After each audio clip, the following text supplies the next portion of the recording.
Conheça agora as 5 crianças que lembram de suas vidas passadas. Parte 2. Luke Huelman. Luke tem 5 anos e mora em Ohio, Estados Unidos, e tem um cuidado excessivo com altura e fogo. Aos 2 anos de idade, começou a nomear objetos e brinquedos de Pen e a falar coisas estranhas, como quando eu era uma garota eu tinha cabelo preto, ou eu costumava ter brincos iguais a esse quando eu era uma garota.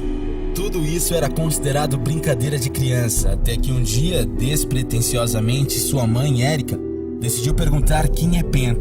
A resposta veio com naturalidade. Eu sou Pen, mas morri. Eu fui pro céu e vi Deus e ele me mandou pra cá. Quando eu acordei, eu era um bebê e você me chamou de Luke. Isso é o que teria dito o garoto segundo a Fox 8. Estranhando a resposta, ela pediu que o garoto lhe contasse mais sobre a sua suposta vida como Pen e se surpreendeu com os detalhes. Luke contou que vivia em Chicago, uma cidade com muita gente que costumava andar de trem. Como ele teria morrido? Ele disse que foi um incêndio e fez um movimento com a mão, como se alguém se jogasse de uma janela. Foi com pesquisas em jornais de Chicago que Erica chegou a uma notícia de 1993 que falava sobre um incêndio no Paxton Hotel, em uma área da cidade que concentrava afro-americanos. Na ocasião, mais de uma dezena de pessoas morreram, entre elas Pamela Robinson, uma mulher de 30 anos. Impressionada com as coincidências, Erica perguntou ao Luke qual era a cor da pele de Pen. Imediatamente ele respondeu: negra, ué. O caso do garoto foi parar no Ghosts Inside My Child, um programa de TV que busca crianças que afirmam se lembrar de vidas passadas e faz diversos testes e pesquisas para tentar entender a situação. Um dos testes realizados pela equipe, uma foto de Pamela, foi disputada junto a várias fotos de outras mulheres negras. Luke precisou de poucos segundos para identificá-la. Cameron McCalloway. Desde que aprendeu a falar, Cameron começou a citar a sua antiga família, com a qual ela viveu a sua vida anterior. Conversando com a sua mãe, a criança sempre citava uma casa branca com vista para o mar, sendo que ele tinha um costume de observar aviões de sua janela. A situação era tema recorrente em seus desenhos. A princípio, a mãe do garoto estranhou a ideia e achou que fosse imaginação dele, mas eles nunca haviam estado na ilha de Barra, Escócia, local que ele afirmava que a antiga família viveu. Como Cameron estava ficando cada vez mais triste por conta da saudade dos seus parentes de antigamente, a sua mãe começou a pesquisar sobre o assunto. Depois de requisitar ajuda a uma psicóloga infantil, ela viajou para Barra. Com isso, após algumas pesquisas baseadas apenas na memória do garoto, foi possível identificar uma casa com a descrição exata feita pela criança, sendo que ela conseguiu achar a passagem secreta que sempre disse existir e contou até mesmo o número correto de banheiros. Contudo, a antiga família que deveria ser da vida passada de Cameron se mudou e não estava mais ali há algum tempo. Apenas uma pessoa foi encontrada, mas ela não se lembrava da pessoa descrita por Cameron. Apesar disso, depois da viagem, o garoto se aquietou e não ficou mais triste de saudade.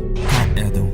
Desde os 3 anos de idade, Carl Edom tem falado sobre uma vida passada como um piloto nazista. Seus pais não acreditaram que ele tinha verdadeiramente lembrado de uma vida anterior, mas após algumas décadas, as evidências que apareceram os deixaram espantados. Edom era um sinaleiro ferroviário em uma cidade que fica no nordeste da Inglaterra. Incrivelmente, ele teve o mesmo fim trágico nas 2 vidas. Com 22 anos, ele foi esfaqueado até a morte por seu colega de trabalho. Quando Edom era criança, ele tinha visões onde era abatido pilotando seu avião nazista. Em 1997, 2 anos após o assassinato, o avião Dornier, nome de um designer de vários modelos de aviões alemães, foi descoberto somente a algumas centenas de metros do local de sua última morte. Em 2002, um jornal local noticiou que o historiador da cidade teria achado uma foto do piloto nazista chamado Heinrich Richter, que caiu do avião Dornier e morreu. Ryan Reynolds. Mamãe, tenho algo para te dizer. Eu costumava ser alguém muito importante. Essas foram as palavras que disse à sua mãe, uma criança de 5 anos de idade, enquanto se encontrava na cama. Ryan, de Oklahoma, tinha começado a ter pesadelos aos 4 anos. No dia seguinte, Ryan disse à sua mãe que queria voltar à sua casa em Hollywood e lembrar as suas histórias relacionadas com a atriz Rita Hayworth, fazendo viagens a Paris e dançando na Broadway. Inclusive, a criança disse que tinha vivido em uma rua que continha a palavra rock. Suas histórias eram tão detalhadas e extensas que era completamente impossível que uma criança da sua idade pudesse ter inventado. Disse a mãe do menino: Cindy Hammonds. Cindy, que foi criada na religião cristã batista, não acreditava na reencarnação ou vidas passadas e decidiu ocultar do seu marido. Mas após ouvir as surpreendentes histórias do seu filho, Cindy decidiu ir à biblioteca local para pesquisar sobre elas, quando encontrou um livro que continha uma foto de dois homens no filme de 1932, Night After Night, protagonizada por Mae West. Cindy não pôde conseguir mais informações sobre o homem do livro assim que procurou ajuda. Entrou em contato com o Dr. Jim Tucker, quem passou mais de 10 anos estudando o fenômeno de vidas passadas em crianças. O Dr. Tucker ajudou Cindy a identificar o homem da foto, o ator Martin, que com o tempo se converteu em um importante agente de Hollywood. Surpreendentemente, após examinar Ryan, o Dr. Tucker foi capaz de confirmar os relatos.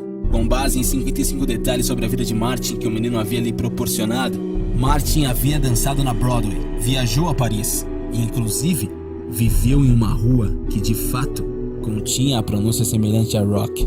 Martin viveu em sua última casa, localizada na rua Roxbury, número 825. Mas em um giro surpreendente na história, o Dr. Tucker encontrou que Ryan deu um detalhe incorreto sobre a vida de Martin, ao dizer que o ator e representante morreu aos 61 anos.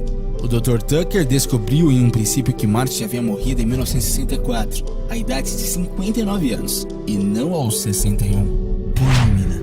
Na Islândia, um professor de psicologia estudou pessoalmente o caso de uma garotinha de apenas 9 anos, chamado Purnimina. Desde os 3 anos, a menina falava sobre uma vida passada em que ela era o homem, sendo que os seus pais sempre notaram manchas de nascimento estranhas que ela tinha no peito. O pai e a mãe da criança demoraram 3 anos para dar importância para as histórias da menina, enquanto ela alegava vender incensos e ter morrido atropelada por um ônibus ao tentar vender os seus produtos andando de bicicleta.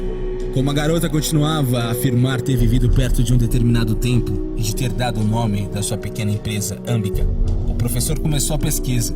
Conversando, a garota conseguiu acertar diferentes perguntas sobre a família a qual ela pertencia, até mesmo revelando o segredo de que era casada com 2 mulheres ao mesmo tempo.